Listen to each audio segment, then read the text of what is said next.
Ladies and gentlemen, welcome to the show. My name is Manu, and this is my KI Season 3 mini-series going over our third character of the week, Glacius.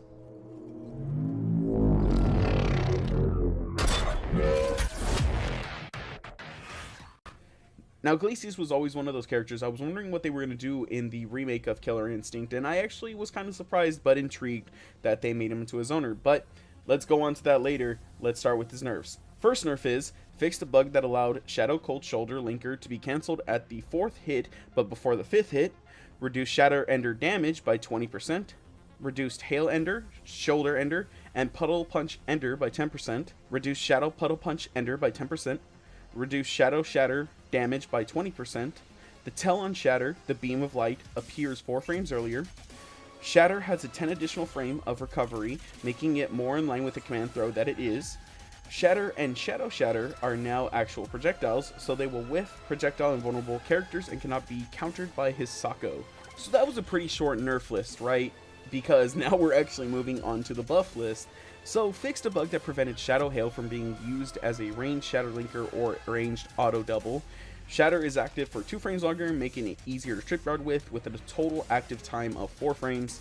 Glacius can now dash. It's not good, but hey, you asked for it. Liquid Ice can now cross under opponents in the corner. Hail damage and meter gain reduced by negative 50%. Now, there's a reasoning to this, and it's actually the next buff that he gets. Hail can survive off camera for longer, which prevents Hail left off screen from being destroyed, and open up new setups and approaches when leaving Hail behind Glacius. New ability, Multi-Hail. Tap or hold a different punch button while summoning Hail to summon other Hails. This adds an additional 25 frames to the move, making it quite risky if you aren't careful.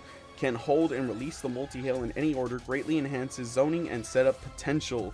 Another new ability, Instinct Power-Up. New abilities available during Instinct. During Instinct, when wearing Ice Armor, Glacius' Shadow Counter move lasts until the end of the animation. The old bug is making the return as a feature, the defensive buff you always wanted. During Instinct, Liquid Eyes moves much faster and much farther. During Instinct, HP and HK can perform a homing Puddle Punch. And during Instinct, you can press forward HP HK to perform a cross-up Puddle Punch. And that'll be it for the buffs and the nerfs. So let's go over the nerfs first. Now, there's not a lot to go over. A lot of them are just the damage tuning passes, and that makes sense, of course, because of the Shatter Ender, the Hail Ender, the Shadow Puddle Punch, and the Shadow Shatter are all nerfed because of basically the damage tuning pass. But the first one that has a fixed bug that allowed the Shadow Cold Shoulder to link after the 4th hit, but before the 5th, that's just a bug. The Tell on Shatter is one of those online things that I was talking about before with Jago, where it's just one of those things where people, it was a really good quote-unquote command grab, so it allowed him to get some pretty good damage off of it, and it was kind of hard to see on certain things, so it's just a tell. It's not the actual active frames, just to let you guys know. Shatter with the additional 10 frames of recovery time, making it more in line with the command throw that it is. This basically kind of screws over his forward moving zoning tools, and Shatter also being a projectile now means that characters like Rash, characters like Jago can actually wind kick through them, but if they fuck up on wind kick and they're a little too short, you can actually trip guard with it, which is still pretty good. That 4 frame additional trip guard is actually not bad, but the thing about it, it slows him down when he uses Shatter, making him way more punishable than I thought it was. It's not too bad. 10 frames is a lot, but it's not horrible. It's just one of those things where you're gonna have to be a little bit more thoughtful instead of just throwing it out there like you see a lot of Glaciuses do, and that's not too bad for Glacius. Now, moving on to the buffs, I already went over why the trip guard is good. The fixed buff preventing the Shadow Hail from being used after a ranged Shatter Linker or auto double, it's just a bug, of course. The big ones, though, are his dash, so now you don't really have to worry about jumping all the time as Glacius, because Glacius has a very floaty jump. It's not good, but it does offer him a little bit more mobility, at least, instead of just jumping everywhere like you'll see a lot of Glaciuses. The Liquid Eyes now crosses under opponents in the corner. This is not really a big thing, but it can lead to some really good setup and mix-ups. Hail can survive off camera longer is a big buff.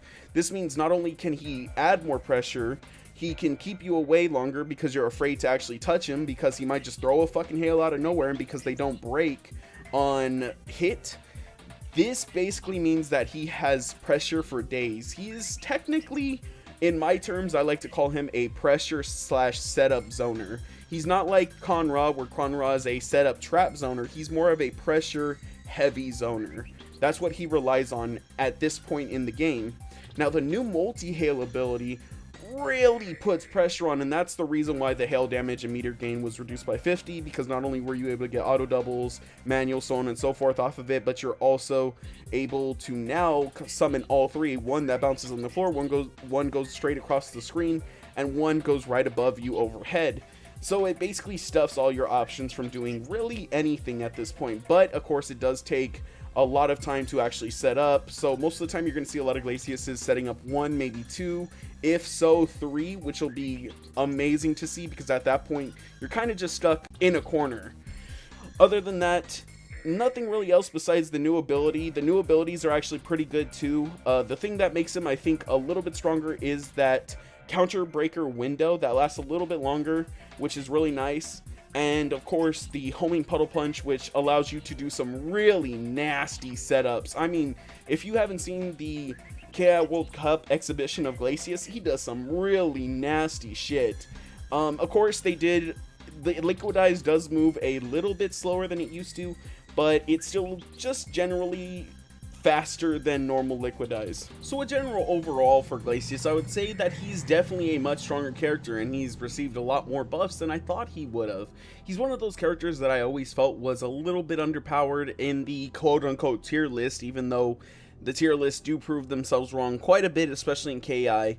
I would say that he was definitely one of the quote-unquote weakest, even though I knew he just needed some touch, something that just increased his pressure, and of course that's what they gave him. Now, not only is his instinct better, but also his potential zoning. And the reason I only say potential zoning is because his forward momentum zoning tools have been nerfed by quite a bit, and you got to be a little bit smarter with them than just, oh, I'm gonna shatter now, and I'm gonna do this. So in general, I would say that Glacius is one of those characters, if you do like characters who are very stuck in place, because that's what Glacius has always been. Glacius has always been a character who likes to stay in place, stay on the edge of the screen, and just poke, pressure, poke. So I actually got to also talk to Water Horses and KI Tim, who are some of the best Glaciuses in the game. And I asked them, what do you think about Glacius? And of course they go, Glacius is fucking ridiculous. And I'm telling you guys, if you haven't seen that KI exhibition, you should go see it. It's up on Maximilian's channel, it's up on KI's channel. It's incredible what Glacius can do.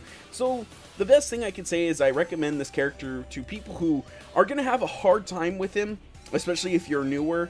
But once you master this character, he is going to put in so much work for you.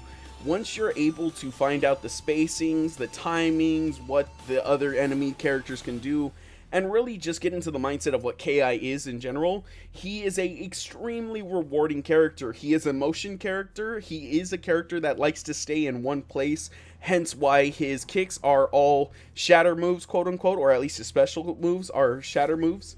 They keep him in place. So hopefully I get to see you on the next video. If you do like this video, like, favorite, all that stuff. And I will see you in the next video, where we will be talking about Thunder, and hopefully I'll see you on March 29th when KI Season 3 comes out. I want to thank you all for coming in, but the show's over, guys. My name is Manu. I'm out. Peace.